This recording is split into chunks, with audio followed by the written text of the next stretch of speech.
Hola, buenas noches.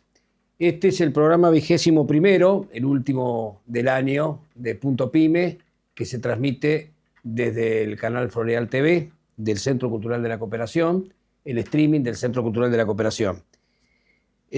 Como bien estábamos señalando como título, digamos, de esta editorial, hoy impacta fuertemente la decisión política de este gobierno de bajar a cero la financiación para la ciencia y la técnica, lo cual consideramos que es un golpe letal a la industria y a todo el empresariado nacional.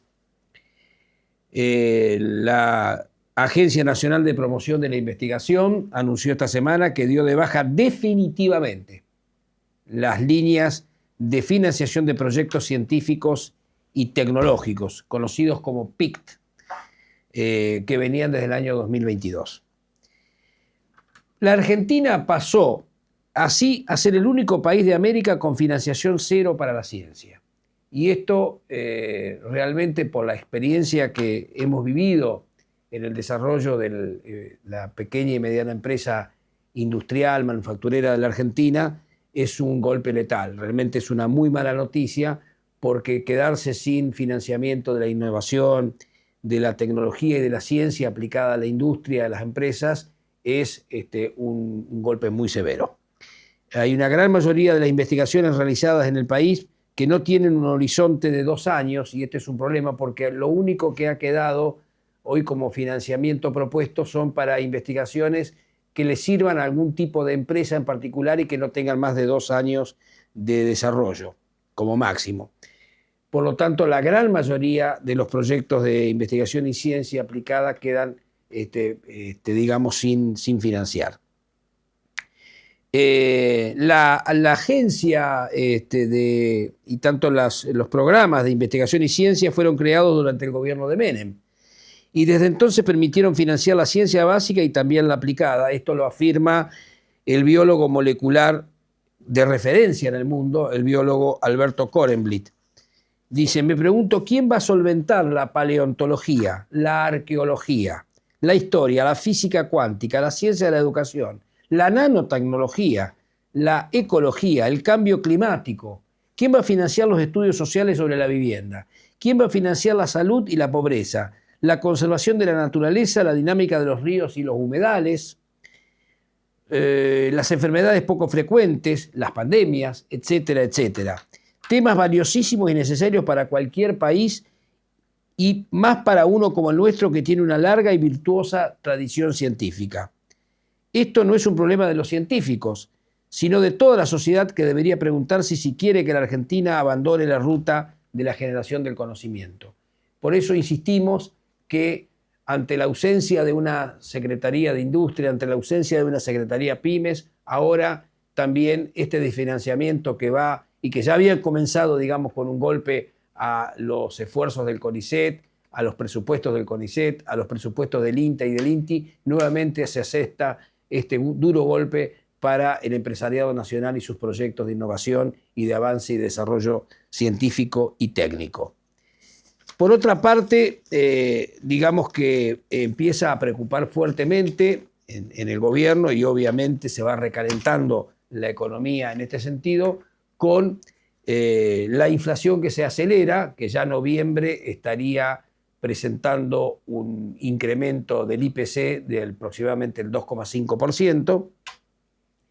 Y por otro lado, dentro de ese incremento lo que más vuela son los aumentos en los alimentos. Pero también ha habido realmente en las últimas semanas incrementos tarifarios muy importantes que afectan tanto a los sectores de las pequeñas y medianas empresas como al sector residencial, a las familias, tanto en gas como en las tarifas de transporte público, como también de energía eléctrica. Y por otra parte, la suba de los combustibles, como sabemos también que ya ha tenido varios aumentos, varios incrementos, el último, digamos que condicionado por el incremento del impuesto a los combustibles. Por ejemplo, la empresa Equilibra está diciendo de que para su cálculo el incremento para el mes de noviembre daría el 2,5% y desagrega el dato. Los precios regulados, o sea, los tarifarios, aumentaron el 3,3%, el componente núcleo trepó el 2,4% y la carne se destacó con un salto del 4,5% que arrastró al rubro de alimentos y bebidas no alcohólicas al 2,8%. Entonces, la suba de tarifa, la suba de los alimentos en general y en particular de la carne están motorizando una perspectiva para diciembre muy, muy funesta, que ya sabemos además que históricamente el mes de diciembre estacionalmente es un mes de mayor inflación. La inflación se aceleró entonces y los alimentos viajan al doble hace un par de meses. No es solo la carne, también las tarifas y los servicios empujan y la nafta subió 2 veces esta semana. A esto se suma, hay que aclarar, un problema de fondo. La canasta de consumo que se usa para medir la inflación están pensadas para un país que ya no existe, con ponderadores viejos y hábitos cambiados.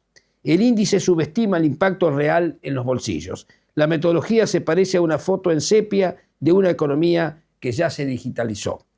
El caso de los combustibles es una muestra clara. Las subas recientes no se explican por la cotización del petróleo que se encuentra en niveles sensiblemente bajos, sino por el aumento del impuesto a los combustibles, tal como habíamos señalado en el párrafo anterior. En el frente energético la presión también se siente. La dolarización de los costos de generación combinado con una reducción paulatina de subsidios y la actualización automática de la rentabilidad para el transporte y la distribución tiene como consecuencia un ajuste mensual en las boletas que supera el promedio del INDEC. Con lo cual, esto va generando un creciente proceso de empobrecimiento general de la población y de dificultades muy fuertes del punto de vista de las tomas de decisiones de cómo continuar como pequeños y medianos empresarios. Ha subido fuertemente la solicitud de los procesos preventivos de crisis, con lo cual esto ya se figura como una verdadera antesala de lo que pueda venir en materia de suspensiones, de despidos y de cierre total. Sabemos, y lo hemos manifestado, de que el promedio de cierres de empresas de los últimos semestres es de 30 empresas diarias, lo cual es realmente una cifra muy, muy trágica para la Argentina. Finalmente queríamos compartir, tiene muchos años lo que le voy a leer, pero tiene también mucha actualidad, a raíz de lo que se plantea por parte del gobierno neoliberal, libertario de Milei, de la necesidad de impulsar la libertad empresaria a todo costo. Esto decía y escribía José Bergelbar en un libro que se llama Las organizaciones empresarias en la evolución argentina. Lo decía en una conferencia que pronunció el 9 de diciembre de 1970 en la Escuela Superior de Guerra del Ejército Argentino sobre el tema de la libertad empresaria. Este capítulo se llama Realidades y Necesidades Nacionales y decía allí Helvar: podríamos preguntarnos ahora si el movimiento empresario nacional interpretó la realidad y las necesidades del país.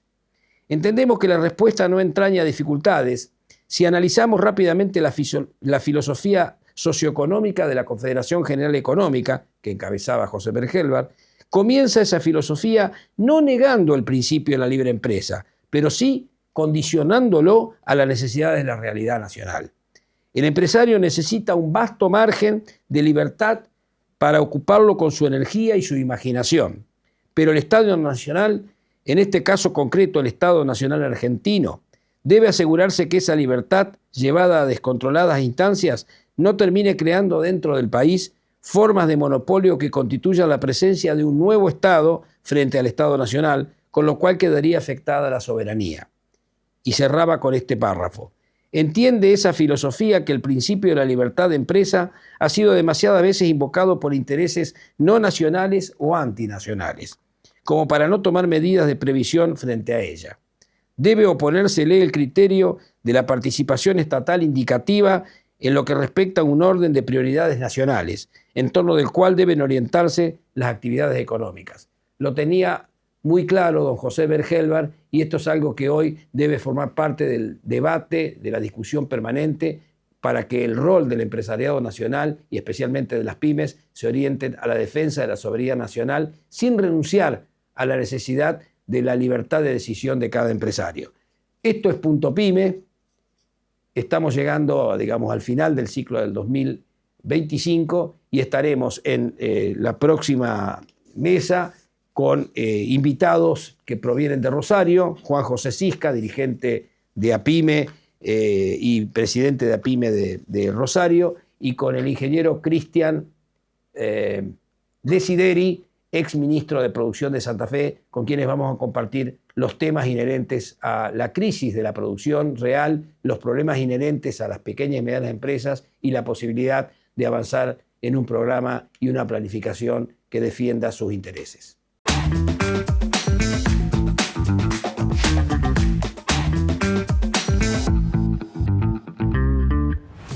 Cristian Desideri, ingeniero industrial, profesor de ingeniería, coordinador del Foro de Reflexión. Es un espacio fundado en el año 1998. Ex ministro de Producción en Santa Fe, 2003-2004. Ex director del área de inversiones del Ministerio de Defensa de la Nación, 2019-2023. Juan José Cisca, dirigente empresario, secretario nacional de APYME.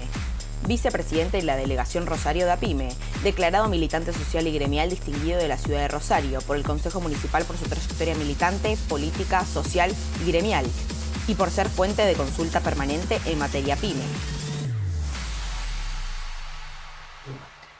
Bueno, y como habíamos prometido en el editorial, ¿cómo estás, Julián? Buenas noches. Buenas noches. Hoy tenemos una invasión rosarigacina con el amigo Juan José Cisca, dirigente histórico de APYME y de APYME de Rosario, y hoy un invitado especial que es Cristian Desideri, que recién vimos su bio grabada, que es ingeniero industrial, profesor de ingeniería, coordinador del Foro de Reflexión en un espacio fundado en el año 1998, ex ministro de Producción de Santa Fe entre el 2003 y el 2004, y además ex director del área de inversiones del Ministerio de Defensa de la Nación entre el 2019 y el 2023, gestión de Rossi, ¿no? Así es, y Bien. Después de Jorge Tayana. Buenas noches. Buenas noches. ¿Cómo estás, Cristian? Gracias por la invitación, muy amable. No, la verdad que con mucha expectativa de poder desarrollar temas fundamentalmente inherentes a la producción, inherentes a las problemáticas que hoy está teniendo la economía real, la experiencia tuya en el gobierno de Santa Fe y también luego en el Ministerio de Defensa, y además como seguramente vinculado y asesor de muchísimas empresas, y por supuesto el aporte que Juan José Cisca nos pueda dar desde su trayectoria. Recién charlábamos de que hay y lo decíamos en el editorial, esta semana un golpe letal a la industria, al empresariado, que es una nueva embestida del gobierno, que es esto de desfinanciar a cero todo tipo de programas de investigación, de ciencia y técnica, que sabemos que a la corta y a la larga impacta positivamente en la innovación tecnológica para las industrias, ¿no? Sin duda, fundamentalmente porque las pequeñas y medianas empresas necesitan inexorablemente de lo que es la innovación y la tecnología aplicada para sus productos y para sus procesos, y de lo que las pymes generan en productos y en servicios es algo así como el 64%.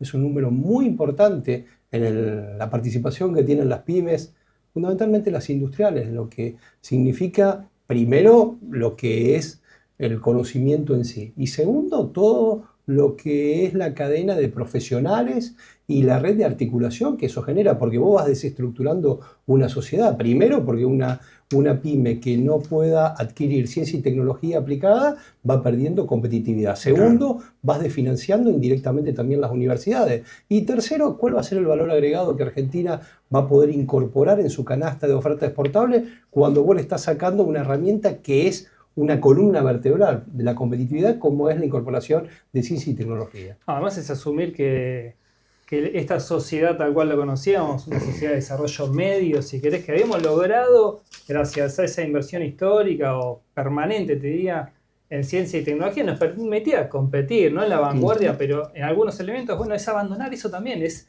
más en el camino, un paso más en el camino a la primarización de la economía, que es la primarización de la sociedad, en definitiva, ¿no? Eso creo que es lo que hay que tratar de transmitirle a la gente, pues no es simplemente, bueno, los industriales se van a tener que rebuscar más. No, es una sociedad más precaria la que se viene, más primarizada. Es parte, desde mi punto de vista, de una política de Estado del gobierno. Sí, claro. Claro. Es decir, esta ley se condice con, por ejemplo, que la ley base, el decreto 7023, no nombra la industria ni el mercado interno, nada. Se condice con cada una, por ejemplo, la anulación del compra argentino, de la derogación de la ley de góndolas, digamos, el RIGI, digamos, todas las medidas que está tomando este gobierno tiene como objetivo favorecer a ciertas empresas extractivas y para eso no te piden eliminar todo lo que no sea eso, digamos, ¿no? Entonces estas medidas se condicen. Son coherentes. Y la ley laboral seguramente va a apuntar a lo mismo, digamos que ellos son coherentes con lo que están haciendo en detrimento de la población argentina, lamentablemente, ¿no? Ahora, fíjate que hay una contradicción que también aparece, porque nos quieren retrotraer a 100 años atrás. Ahora, el desarrollo pecuario, supongamos que Argentina se quedara nada más que exportando carne y cereales, los commodities y minerales. En el caso del agro, hoy la innovación tecnológica es fundamental. Argentina se venía destacando porque hay muchos procesos de mejora del ganado bovino, del ganado lanar, que además que han impactado en otros países desarrollados, que esto se abandona totalmente, porque esto también es secar al INTA, secar al INTI, quitarles espacios de desarrollo de investigación, que después redunda justamente en procesos que van a impactar en los desarrollos industriales, los desarrollos inclusive agroganaderos. Sí, la Argentina tiene algunas verticales tecnológicas que juegan en las grandes ligas. Uno es claramente lo que es la tecnología nuclear.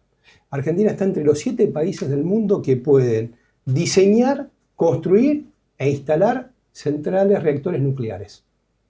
Eso te configura una ciencia y una tecnología muy importante que llevó décadas a través de todo ese ecosistema científico-tecnológico del INVAP y lo que el proyecto significa, Karen. Exactamente, el Balseiro, la Fundación Bariloche. Es decir, ahí hay todo un entramado, fundamentalmente en Bariloche, que te permite jugar en una liga superior en la cual no todos los países eso lo tienen. Segundo, lo que es maquinaria agrícola. Nosotros somos creadores, digo, como país, de todo lo que es el desarrollo de siembra directa. Claro. Cuando se dice la explosión de la producción agropecuaria, hay que mencionar concretamente que la soja que, digamos, explosionó en la década de los 90 es un proyecto que nació en 1960.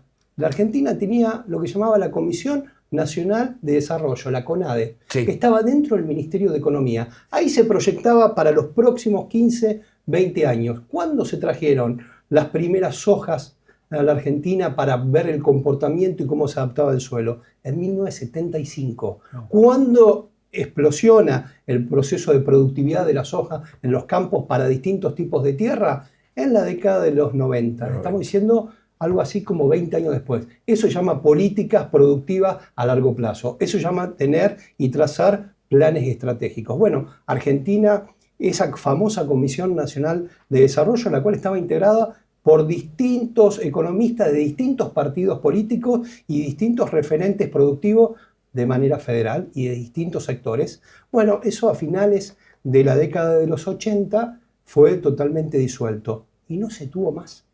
Entonces, digo, esta crisis que estamos atravesando, que por supuesto que la sentimos y nos duele, concretamente cuando vemos los despidos masivos que se van produciendo a lo largo ya de estos últimos meses, en la cual se ha acentuado, bueno, amerita discutir si no tenemos que repensar una Comisión Nacional de Desarrollo con distintos actores de distintos sectores de manera federal para ver cómo podemos, primero, amortiguar esta política que es antiindustrial. Todos coincidimos en esta mesa de que la producción no está en el centro de la política económica, más bien la valorización financiera. Todos empiezan a hablar de lo que significa la especulación, comprar acciones, comprar dólar o el carry trade. Ninguno te dice, che, voy a comprar una máquina, voy a incorporar nuevos técnicos para hacer una mejora continua en la empresa o un nuevo desarrollo. Entonces, eso cambia la cosmovisión de país que piensa o aspira. Yo soy un productivista hace 30 años, entonces tengo una posición marcada.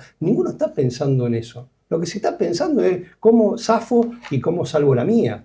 Entonces, ese problema, en la cual también lo vemos internamente en los sectores productivos, a mi manera de ver, por las reuniones que uno mantiene y demás, bueno, hay una situación en la cual es dispar. ¿Qué significa eso? Bueno, que hay en algunos casos indiferencia.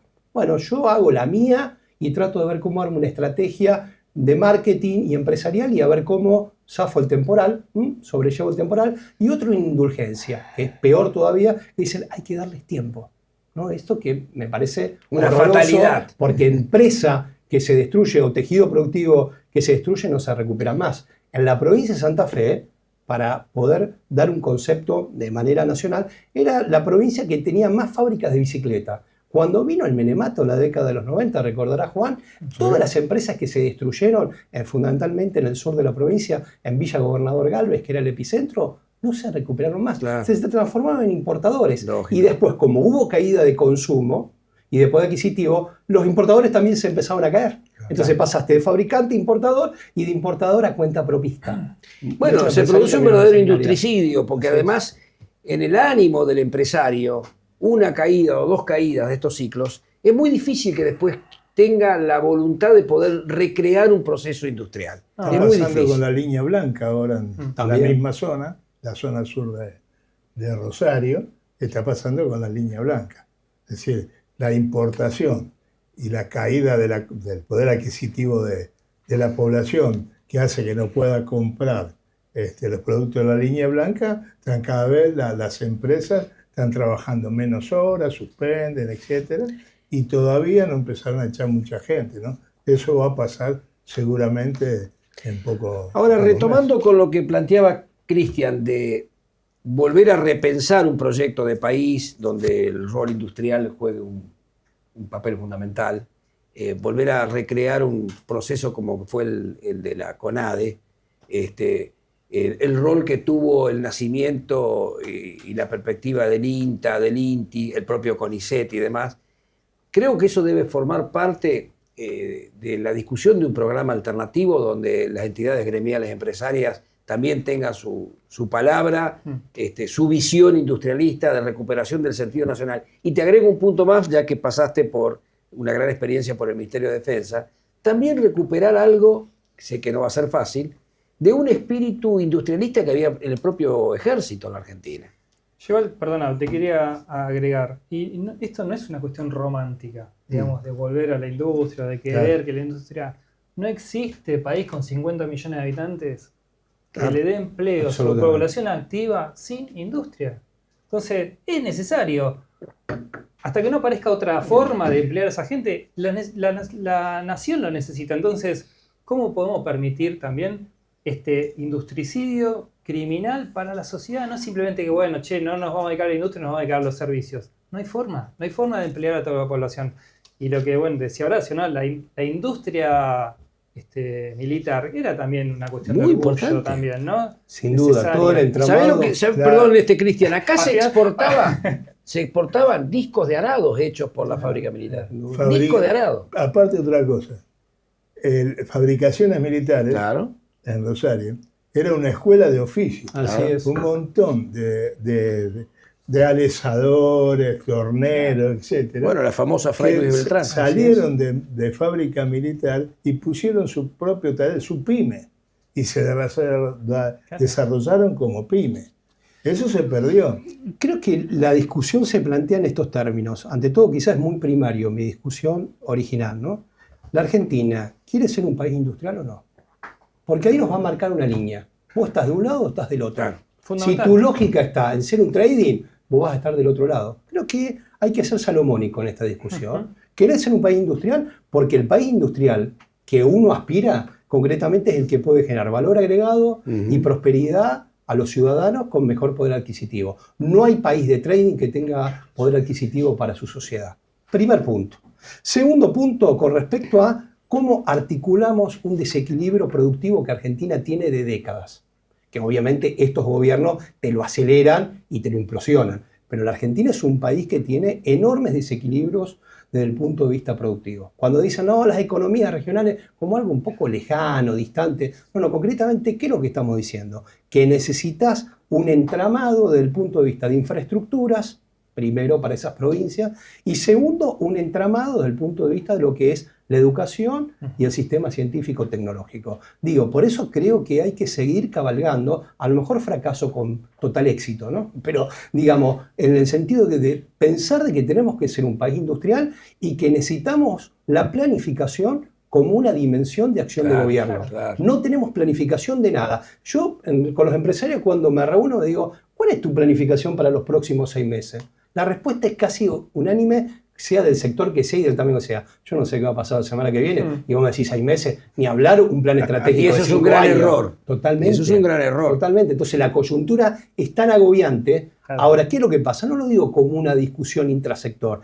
Digo que ahí hace falta la política. La política para coordinar esos actores, porque el empresario per se va a tratar de buscarle una solución a su problema concreto. Por eso es empresario y tiene la lógica de empresario. No estoy haciendo un juicio de valor. Estoy diciendo que la política tiene que estar en el centro para que esa planificación pueda, en términos como dirían los jóvenes, bueno, unir todos los planetas o alinear todos los planetas. La planificación, cuando uno dice que bárbaro, China, fíjate lo que hicieron esta gente, tantas décadas y demás, ahí tiene una economía planificada de Estado. ¿Sabes qué, Cavallo? Entonces, digo, esa discusión hay que tenerle, porque si no, el neoliberalismo te pone en una trampa en la cual quedamos en offside pensando que no se puede decir que la planificación es buena o es mala. No, justamente hay que defender la planificación.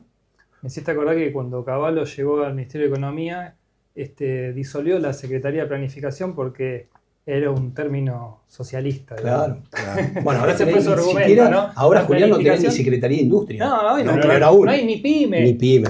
Claro. Y el mismo funcionario máximo, que es la persona de confianza del ministro Caputo, dijo, no hay mejor política industrial que aquella no existe. Claro. Y me hizo recordar, nosotros que ya peinamos cana, Julián es más joven, Tengo. pero concretamente esa Igual ya misma, la esa misma frase la dijo José Alfredo Martínez de Oz. Claro. Exactamente igual. Claro. ¿Por qué? Y porque el plan es el mismo. Lo que cambian son los interlocutores y el contexto, pero claramente no aspiran a ser un país industrial. Entonces, ahí es como una mamushka, vamos sacando temas y todo están entramados entre sí.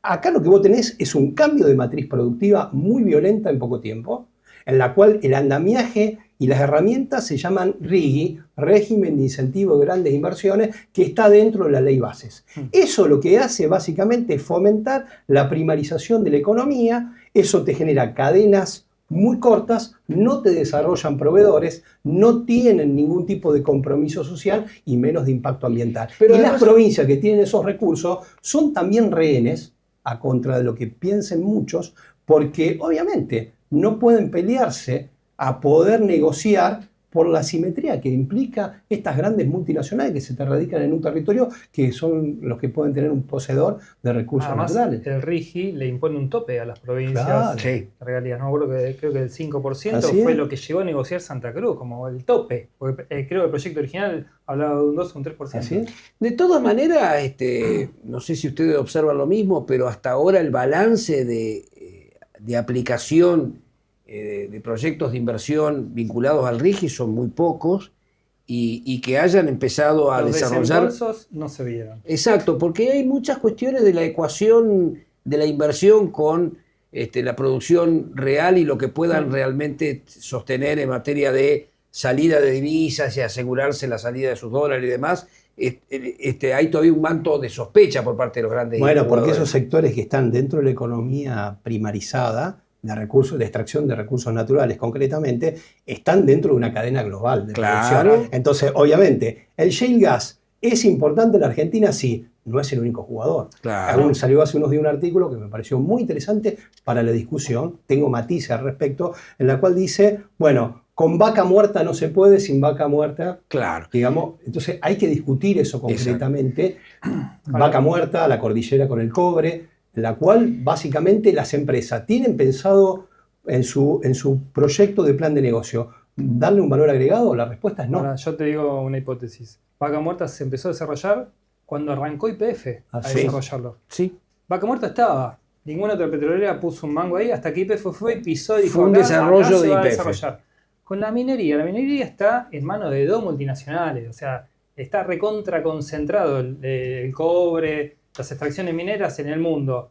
manejan los precios de los commodities en el mundo. ¿Para qué voy a competir conmigo mismo generando un desarrollo en Sudamérica, en Argentina? Dejemos ahí pisado, este proyecto es mío, muchachos, acá estoy yo, pero no lo voy a desarrollar hasta que no me apuren. Y el Estado ahí es fundamental, hasta que no haya una empresa pública que empiece a desarrollar fuertemente la minería, vamos a estar así en anuncios de 20.000 millones, 30.000 millones. Y no, bueno, ¿cuánto desembolsaron? Nada. Sí, y esto también ocurre en un marco donde hoy YPF, bajo este gobierno de cuño neoliberal, anarcocapitalista, no está dirigiendo una empresa estatal con un designio de un proyecto industrial en defensa de la soberanía. Hoy YPF prácticamente intenta competir como una gran corporación multinacional, y fíjate que en los últimos meses se han retirado 6 grandes consorcios petroleros internacionales del proyecto de Vaca Muerta, y ahora anuncia Shell que se retira también del Una tema de de gas. Petronas, creo. Claro, Claro. Petronas fue la de Bahía Blanca, sí. Sí. Primero Petronas y ahora se retira Shell del proyecto de... El tema que vas a tener que los conurbanos, es decir, el Gran Buenos Aires, el Gran Rosario, el Gran Córdoba y el Gran Mendoza, que son mercado internistas fundamentalmente, Totalmente. integrados por pymes, Sí. donde el sector metalmecánica, calzado, textil, plástico, son un poco la piedra angular de todo el Claro. proceso de estructuración social de esos conurbanos, son los más afectados. Y es lo que vos estás empezando a ver, el impacto tan extendido de que son sectores que obviamente no pueden competir frente a lo que es la importación, por consiguiente, la variable de ajuste que es despedir gente. Sí. Entonces ahí tenés un inflador social en la cual va cada día aumentándose más, mayor presión, porque naturalmente las empresas, al no tener posibilidad de poder vender sus productos frente a la competencia extranjera, lo primero que dicen es: bajo la estructura, no estoy por el punto de equilibrio, necesito reducir personal, etc. Y se van achicando. Estamos viendo en las noticias de estos últimos meses o semanas, donde marcas de primera línea, ¿no? Han Sí. cerrado industrias. Sí. Que detrás de cada marca de primera línea hay muchas marcas pymes Sí, y sí, empresas que pequeñas son están proveedoras. cerradas, o que son proveedoras también.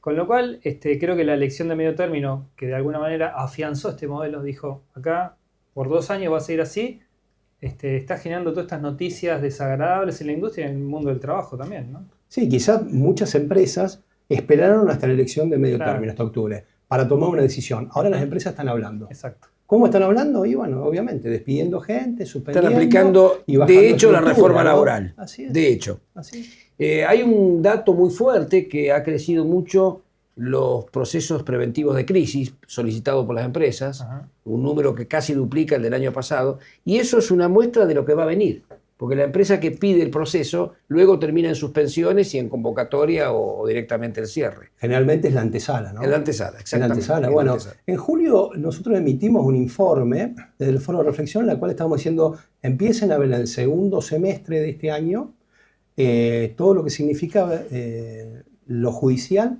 por parte de las empresas, los conflictos laborales y esto de los mecanismos preventivos. Bueno, es lo que estamos ahora atravesando concretamente. ¿Qué es lo que te indica la racionalidad de la lógica económica? Y que el primer semestre del año que viene se va a agudizar profundamente. Totalmente. Entonces algunos podrán decir de los televidentes: che, este tipo que agorero. No, nadie tiene una empresa para perder plata y hasta tiene un punto de decir: bueno, tengo unos ahorros, tengo un capital, pero después tengo que tomar decisiones. Bueno, Claro. con un mercado interno que se va achicando, las decisiones es la que ahora empezamos a atravesar. Dicho sea de paso, también es otra discusión que hay que plantearse desde el punto de vista productivo. La Argentina, desde el año 1980 hasta la actualidad, estamos finalizando el año 2025, son muy pocos los productos que incrementó en su oferta exportable. Entonces, ¿qué nos salvó, entre comillas, muy a lo argentino? La soja, que generó volumen y dólares, alta productividad del agro, condiciones, digamos, externas y algunas internas de competitividad. El famoso "con una cosecha nos salvamos". Bueno, y después el sector automotriz, la negociación del Tratado del Mercosur, donde hubo un intercambio de autopartes durante 30 años. Eso tuvo sus diferencias, sus altas y bajas, pero es lo que de alguna manera te consolidó un stock de volumen de exportación. La Argentina, desde el año 80 hasta la actualidad, cuando vos ves los productos que exporta y a los mercados que exporta, hemos incrementado muy poco. Entonces, esa también es otra discusión que tenemos que dar. Yo a veces digo un poco en broma y medio en serio, y me gano a alguna palabra soez. Yo digo que Argentina no es un país industrial. Argentina es un país que tiene industrias, que es diferente. Claro. Porque Pero para no que hay sea un política industrial tendría que haber habido una política. Una política. Entonces, que puedan tener sus diferencias, sus matices, cambia un gobierno, ponga el otro, pero obviamente hay una recta de política de Estado y su continuidad. Argentina lo que ha tenido es un esfuerzo fundamentalmente de muchas pymes, que han tenido la fuerza, la constancia, también una cuestión idiosincrática de ahí, ¿no? En la cual, bueno, mi abuelo italiano, mi bisabuelo, claro. yo, un gringo. No racional. Un gringo, exactamente, mucha pasión, pero ahora llegó el momento, más que pasión, de ver mucha cabeza, porque obviamente el contexto internacional es distinto y eso te amerita discutir en otros términos. Argentina exporta por $450 la tonelada e importa por 1.800. Claro. Entonces ahí tenés cada vez un cuello de botella mayor que amerita, otra vez, para hacer un resumen, ¿querés ser un país industrial? ¿Sí o no? ¿Vamos a aumentar las exportaciones? ¿Sí o no? ¿Cómo? ¿Cuándo y en qué tiempo? Necesitas planificación. Bueno, pero además de la planificación, yo les tiro también una teoría que vengo trabajando en este sentido, que además esta política de ataque permanente a distintos gobiernos y a distintos países que ha hecho el neoliberalismo en Argentina, sobre todo con el gobierno de Milei, cada vez nos achica más las perspectivas de desarrollo del comercio internacional. Además, Porque ataca a Brasil, ataca a Lula, ataca a México, ataca a todos los países del concierto latinoamericano. Se peleó con el presidente de Chile. Con los comunistas de China no quiero hacer nada. Con la India no, porque son hindúes. Y la verdad que hoy una gran parte del comercio internacional pasa por los BRICS y también por el Mercosur, que es el principal bloque que tenemos que defender. Bueno, esta política de este gobierno le da la espalda a esto y después el empresario argentino, el industrial argentino que pudiera exportar valor agregado en ese sentido, se encuentra con que los mercados se le van cerrando. Justamente yo iba a acotar eso, el tema de que encima elegimos, le dimos la espalda a los BRICS y alineamos con Estados Unidos, es decir, cambiamos de un país que era el principal comprador de la Argentina, Brasil,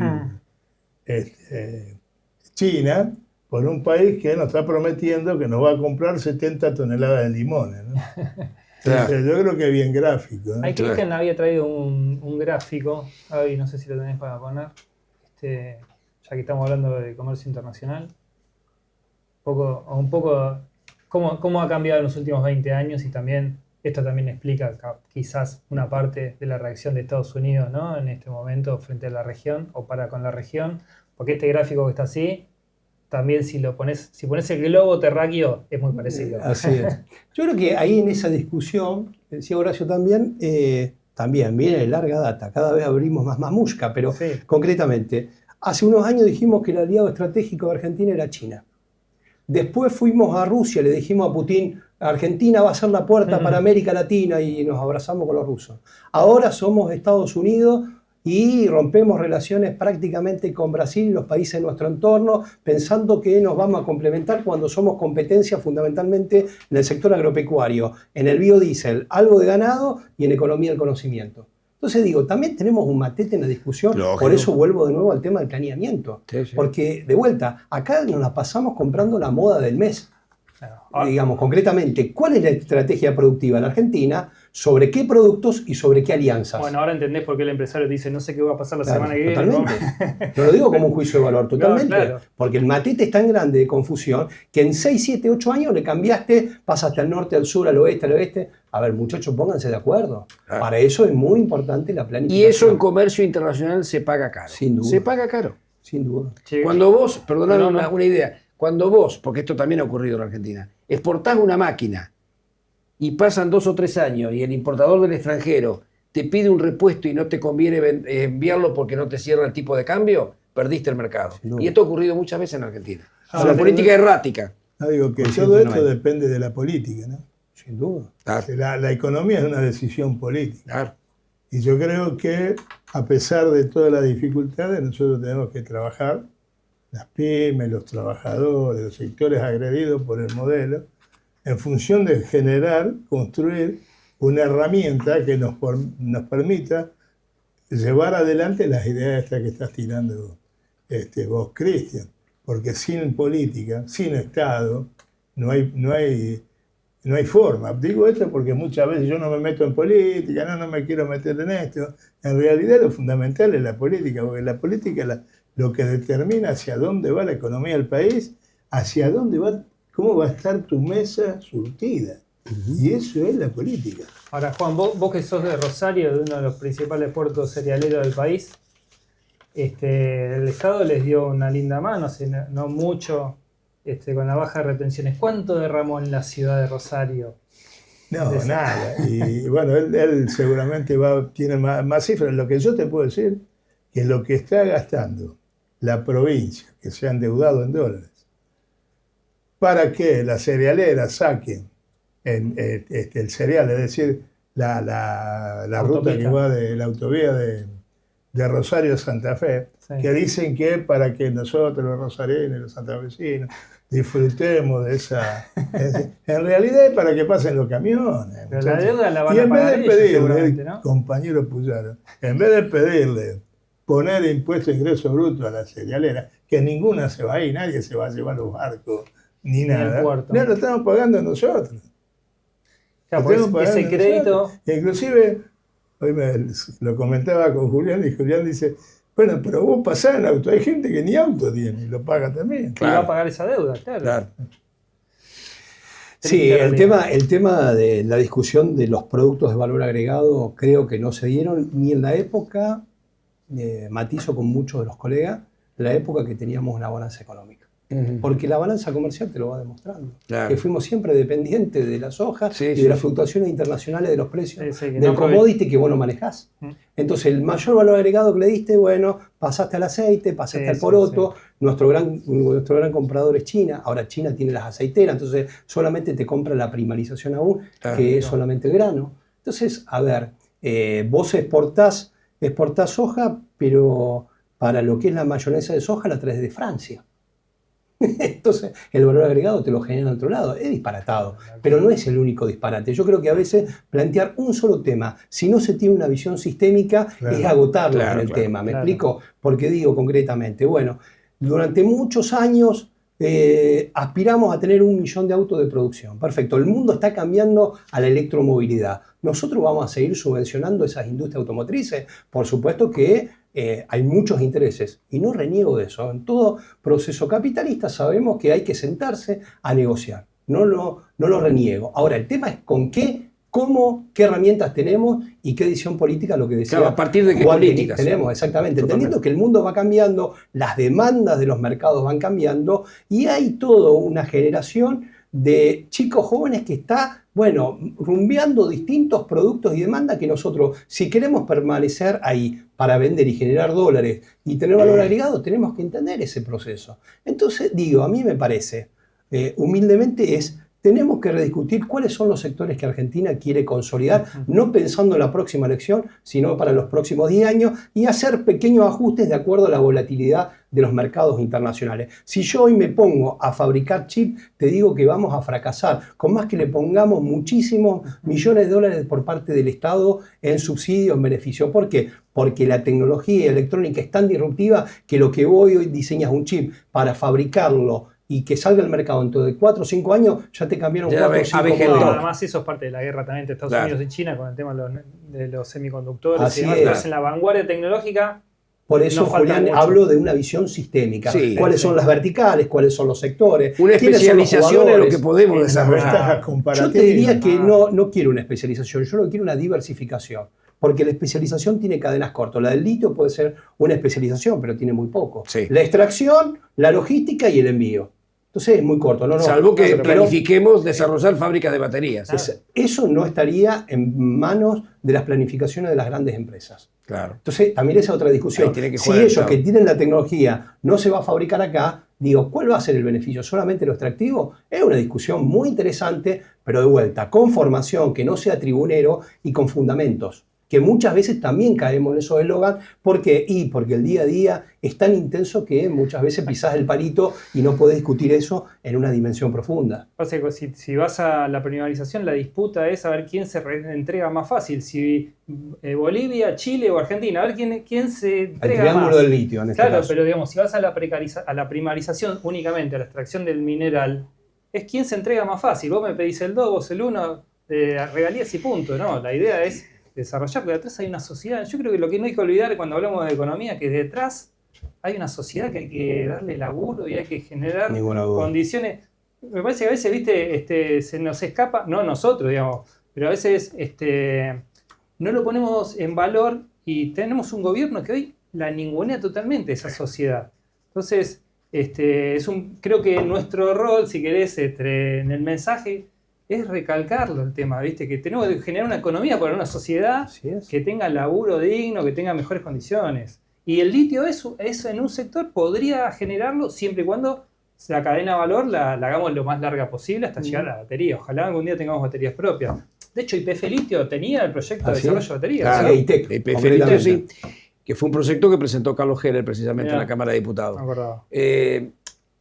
Y se llamaba YPF del litio, más específicamente. Pero retomando lo que nos planteaba Juan José Sisca también, la importancia de que podamos recuperar el valor de lo político y de la propuesta programática y política, donde las entidades gremiales empresarias, entre ellas PYME, jueguen un rol de generar mucha más conciencia en el empresariado nacional de la necesidad de un proceso de planificación, de defensa de la industria, que en definitiva es la defensa de la soberanía nacional. Así es. Nosotros te contamos que hoy estamos llegando, digamos, al final del ciclo de este año, de este primer año de programa, de Punto PYME, de este experimento, y la verdad que es un hermoso cierre para el año, con la presencia de dos ilustres rosarinos vinculados al mundo empresarial, que haciendo un balance de lo que ha pasado en este tiempo, nosotros hoy el programa número 21, 21º, y han pasado 90 empresarios, investigadores, inclusive diputados nacionales vinculados a la problemática de la producción y de las pymes, entre ellos Carlos Heller, Sergio Palazzo, Daniel Arroyo, Natalia Salvo, Julia Estrada, que se me escapaba Julia, también hizo un gran aporte. O sea, no estamos solos en esta No estamos lucha. solos para nada, pero además rescatar de que escuchamos voces federales, porque hubo empresarios de distintas... Mendoza, Bahía Blanca, Córdoba, de todos los lugares Paraná, que nosotros tenemos delegación. de Mar del Plata. Así que nos sentimos muy satisfechos de estas 21 entregas con esa participación federal que era también parte del objetivo inicial. De modo que este espacio de encuentro de las pymes y de los pensadores para las pymes y para la pequeña y mediana empresa va a continuar en el 2026 y seguramente nos volveremos a convocar y ojalá que estemos en un momento en el cual podamos discutir un proceso ya no a la defensiva, sino hacia la ofensiva del empresariado que contenga un programa alternativo y que defienda la industria nacional y el empresariado en general, ¿no? Sí, porque creo que en este programa, creo que sin querer, hicimos como un resumen, ¿no? Porque abarcamos, realmente barrimos bastantes temas vinculados a la producción y al trabajo. Y creo que, bueno, nada, es momento quizás de agradecer, como decías vos, a todos los que pasaron por acá, pero también a los que están del otro lado, a Gaby y Marisa, y a todo el personal, digamos, del Centro Cultural que nos habilitó este espacio, al canal. Y que, bueno, ojalá el año que viene tengamos la oportunidad de hacer un producto mejor todavía con el mismo entusiasmo. Así que gracias. Gracias, Juan José. No, gracias a ustedes. Y Cristian también. Cristian. La verdad que una hermosa experiencia, todo lo que has volcado, lo mismo que Juan José, y que nos redunda justamente en una entrega muy a cuento de lo que es este programa final. Gracias. Gracias. Feliz Navidad y próspero año nuevo. Gracias.